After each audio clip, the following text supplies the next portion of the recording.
Hello to all people on YouTube who enjoy the hobby of collecting model trains. Well, I finally have some N-scale modeling Disneyland history. Ever since 2012 and 2013, I've always had this set with the Santa Fe and Disneyland train set with their engine number 1 named CK Holiday, along with this livestock cattle car, an open-air gondola, and a caboose. And finally, if you're able to look closely, was finally able to find on eBay that was mostly sold from 2005 to 2006 only in Disneyland, the N-scale EP Ripley with 3 vintage passenger cars you can see trailing in behind. I've been wanting that train set for a long time, and I finally got one. Believe it or not, this EP Ripley set is supposed to be kind of custom made back in that day from an original train set that looked like this called the Prairie Flyer, where vintage train cars like these would be pulled by the N-scale Union Pacific 119440. And as you can see, they just painted the boiler and smoke box a little different. And there's not wood in the tender, but coal, because they try to make it look more kid-friendly, to make it look like a coal burner. And all of that is from Bachmann, and the CK Holiday is actually manufactured by Atlas, but it's mostly sold by a guy named Lowell Smith. So yeah, very much back in the day, this railroad was known as the Santa Fe and Disneyland Railroad, and these are the 2 trains that served Disneyland on opening day back in the 1950s.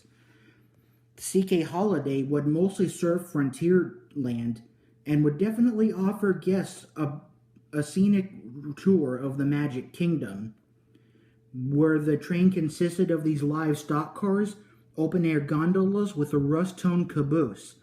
Many passengers on the gondola were required to stand. Many of these freight cars had less seats in them. And Atlas doesn't include a coal load that much in their 440 steamers. It makes it look more like it's an oil burner. And I'm sorry about the dustiness you see on the engine. I've had this mostly displayed out in the open. You can already see, if you're able to look closely at the top of the cab of the EP Ripley, I think I got a few greasy thumbprints over there, but that's okay. That's all made of plastic. It's all very, very beautiful, and these look excellent on some N-scale track. And I believe the whistle here on the CK Holiday was supposed to be a little taller, but it just ended up falling off. A very fragile part. Another fragile part of this engine are these grab irons that stick out that I zoomed in close to, so if you need to hold this engine, try and hold it from the most strongest part, by the wheels or the cab, not by the grab irons, because that's a very sensitive part. I have a feeling there may be some sensitivity on the Ripley too, so be careful when handling these, okay? And another thing that's different between Atlas and Bachmann 440s is that, if I'm able to show you by then, the Atlas 440, which would be the CK Holiday an example, has a working headlight, but the Bachmann one doesn't.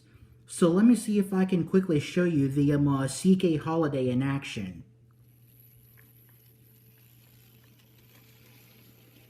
Yeah, and you're probably seeing it is a bit more of a smoother runner. Let me back it up a little bit more further. I found out, according to YouTube user Coaster Fan, something like that, he has this model, and he said it's a little bit more jerkier than the... He said it's more smoother than the Ripley. Let me just give it a little slack from here. Oops, didn't realize it's still on reverse mode. Hold on. Let me hold it still for a moment.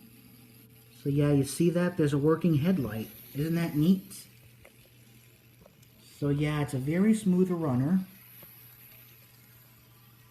It was starting off very jerky at first when I started first running it, because this thing hasn't been run for a while. But other than that, unlike the Bachmann models, this one's a lot more smoother. Yes, it is able to make that hill that I got with the Bachmann track going under the Kato unit track. Alright, very good smooth drive. Now let me show you the Ripley. Kind of takes off to a more faster start. They want to make this thing a little more kid-friendly and everything.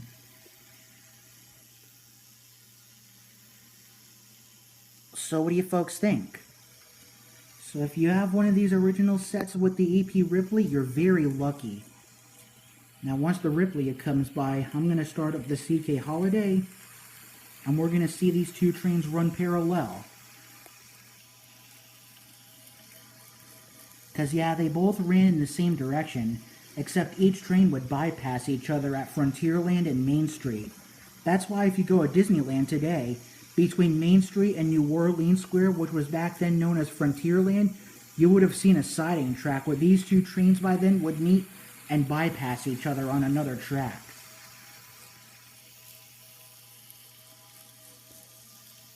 So I don't think I can really make them that parallel. One takes the lead and another falls back. The Holiday's got the lead, then the EP Ripley will. But that's okay, cause I think you've seen enough of a good run.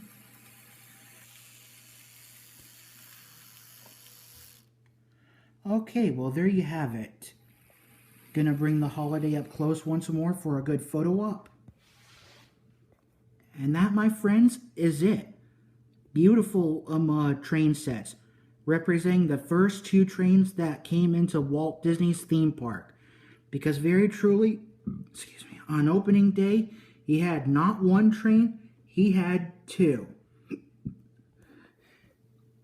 So there you have it. And once again, thank you very much for watching. And from the St. Mary's Railroad, we will see you on the rails.